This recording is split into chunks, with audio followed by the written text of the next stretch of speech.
So yun, good day mga boards. For today's video, ito na naman ang ipapakita ko sa inyo. Ngayon nga mga boards, magtatanim tayo. Maganda-ganda kasi yung panahon ngayon mga boards. Laging naulan paghapon, kaya masarap ito magtanim mga boards. Kasi sigurado, buhay na buhay ang itatanim natin ito pag ganitong mga panahon. Kaya ngayon mga boards, kita ko parang uulan ngayong hapon, kaya mga alas 3 ata ito ngayon ang oras na nagtatanim ako. Tatanim ako ng sitaw mga boards.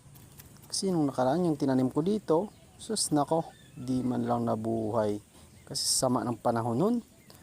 Hindi na ulan pagkahapon, ang init-init, kaya namatay yung mga tinanim ko. Diniligan ko naman, bakit ganyan? Hindi nakisama ata sa akin o sa panahon ba talaga. Kaya ngayon mga boards, babawi tayo.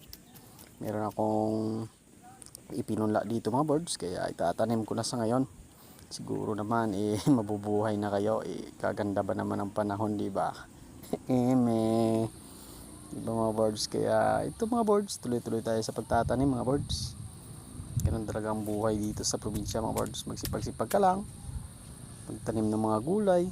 Pag walang ulam, may gulay ka lang, sigurado sarap na ang hapunan o yung tanghalian. O di ba mga boards? Ganyan lang mga boards, sipag-sipag lang po. Kailangan po natin talaga yan mga boards. Tayo magagawa. Sa ganito mga panahon kasi mga boards, talagang mahirap yung buhay dito sa probinsya, lalo na pag hindi patig harvest ng palay. Kasi palay yung pangunahing namin dito mga boards. Pangunahing kinukunan palay talaga. Kaya ito ngayon mga boards, yung palay po hindi pa putig harvest, kaya nakakapagod o mahirap talaga dito mga boards. Pero kailangan namin mga boards magsipag-sipag, mabuhay lang kami sa araw-araw, may makain lang, okay na yan mga boards.